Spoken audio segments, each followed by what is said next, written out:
Hello friends, welcome to Siddhu's kitchen. आज आपण बघणार आहे गुजराती रेसिपी खमणी। हे खमण म्हणजे ढोकळ्यापासून बनवली जाते।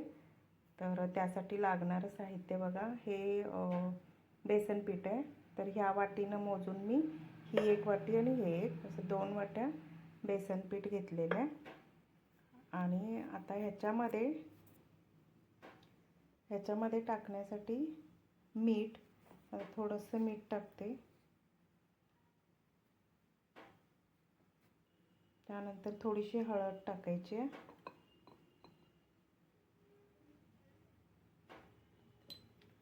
आणि आता फोडणीसाठी तेल आपल्याला साहित्य लागणार आहे। फोडणीसाठी कढीपत्ता आणि हे आलं आणि हिरवी मिरची हे वाटून घेणार आहे मी। आणि हे फोडणीमध्ये टाकलं तरी चालेल किंवा ह्याच्यात बेसनमध्ये टाकलं तरी चालेल।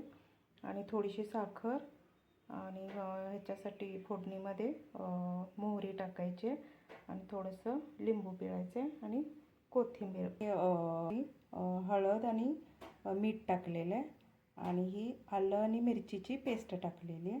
तर आता ह्याच्यामध्ये पाणी टाकून ह्याचा घोळ करून घ्यायचा आहे। आणि त्याच्यानंतर फोडणीसाठी ही मोहरी घेतली, त्यानंतर कढीपत्ता आणि थोडंसं वरून साखर आणि लिंबू पिळायचं आणि गार्निशिंगसाठी थोडी कोथिंबीर आणि थोडंसं फ्रूट सॉल्ट टाकायचं आहे या बॅटरमध्ये। तर आता हे आधी आपण मिक्स करून घेऊया।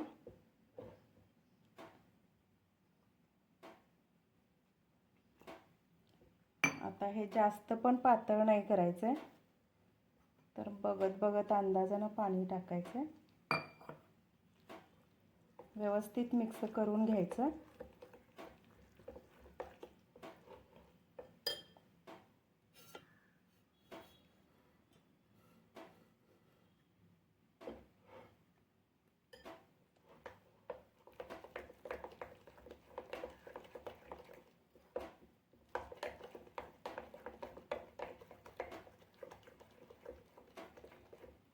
आता हे अगदी असं छान व्यवस्थित मिक्स करून घ्यायचं आहे। आता हे थोडंसं मला घट्ट वाटतंय, तर थोडं पाणी टाकते।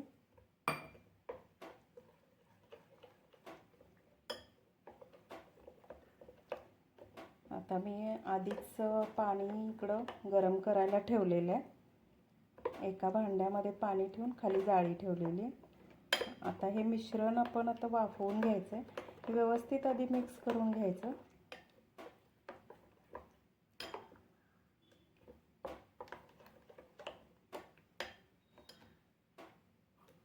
अजून थोडंसं टाकते पाणी।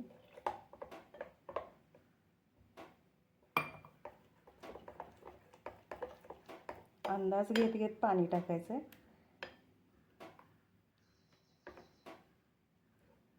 आता हे बरोबर आहे, जास्त पातळही नाही आणि घट्टही नाही।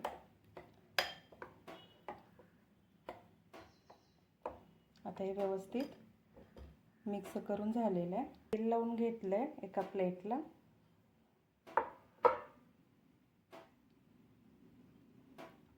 आता ह्या बॅटरमध्ये मी फ्रूट सॉल्ट मिक्स करते। थोडंसं ह्याच्यावर पाणी टाकते, थोडं अगदी। आता हे व्यवस्थित मिक्स करून घ्यायचं आहे।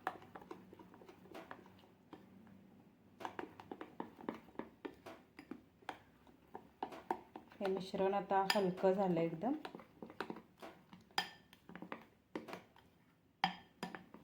आता हे व्यवस्थित मिक्स करून झालंय। आता त्या प्लेटला तेल लावलंय। आता ह्याच्यात हे मिश्रण काढून घेऊया।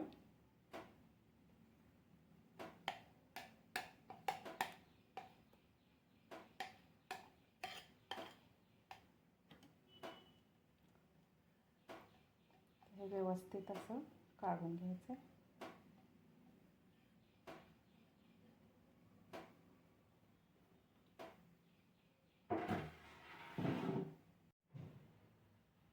आता इथं मी कढईमध्ये पाणी ठेवलेलं आहे, तर हे पाणी गरम झालंय।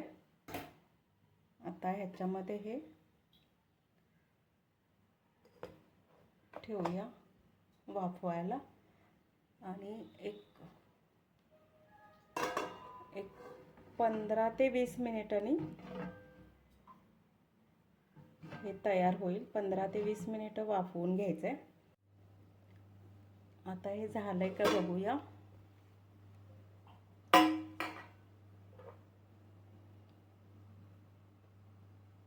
हे बघा, चाकू क्लीन निघालेलं आहे, त्यामुळे हे झालेलं आहे.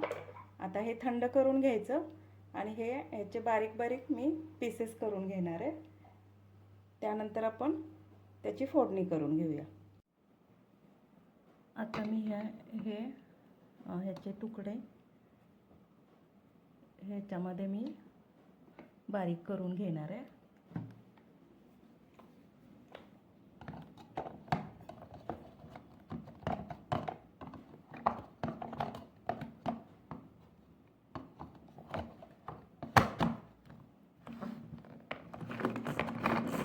हे बारीक झालं का बघूया. हे बघा, बारीक झालेलं आहे हे. आता अशाच प्रकारे बाकीचं सगळंच मी करून घेते आणि मग आपण पुढची कृती बघूया. आता याची फोडणी करून घेऊया.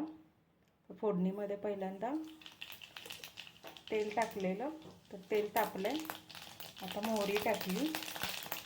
आता या मिरच्या कमी तिखटाच्या आहेत, त्यामुळे मी अजून थोडी त्या वाटणामध्ये टाकलेलीच होती. आता ह्याच्यात थोडीशी अजून टाकली. नंतर कढीपत्ता,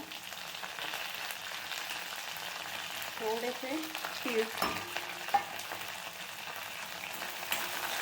आता व्यवस्थित हलवून घ्यायचे.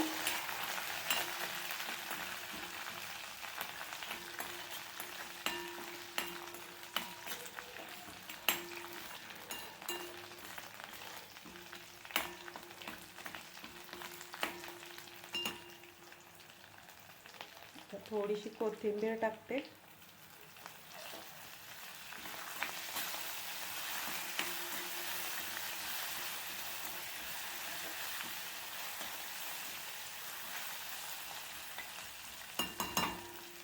थोडंसं पाणी ओतते याच्यात.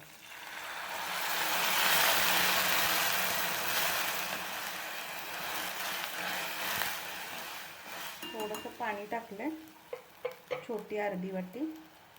साखर टाकते थोडी चवीपुरती. तुम्हाला आवडत नसेल तर नका टाकू, पण तिखट गोड छान लागते.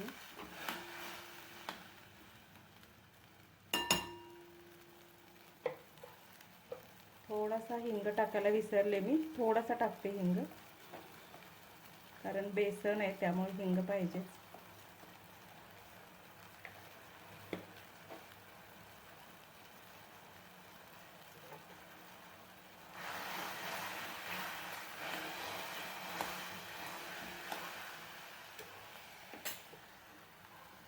आता हे बेसनाचे थोडेसे मी मोठे मोठे पण ठेवलेले आहेत. मोठे म्हणजे जास्त मोठे नाहीत. हे व्यवस्थित हलवून घ्यायचे.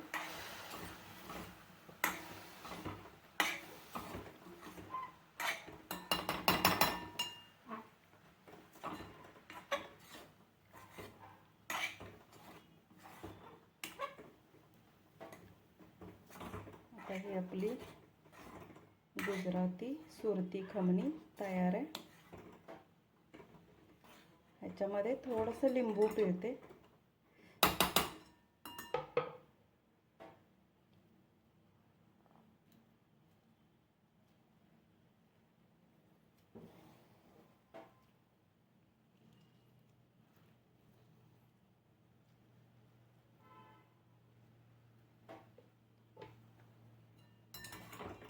व्यवस्थित मिक्स करून घ्यायचं आहे.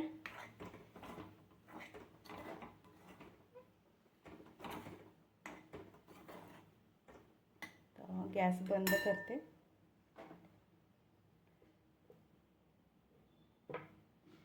थोडीशी कोथिंबीर,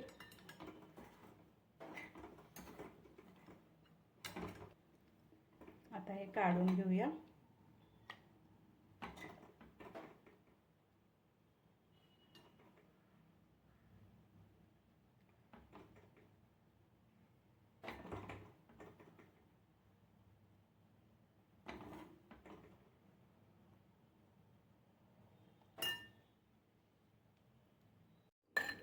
आता ह्याला गार्निश करते. थोडीशी कोथिंबीर, ही बारीक शेव,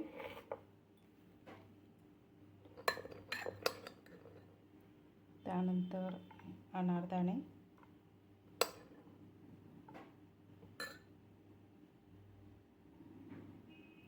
रेसिपी आवडल्यास लाईक, शेअर आणि सबस्क्राईब करा. थँक्यू.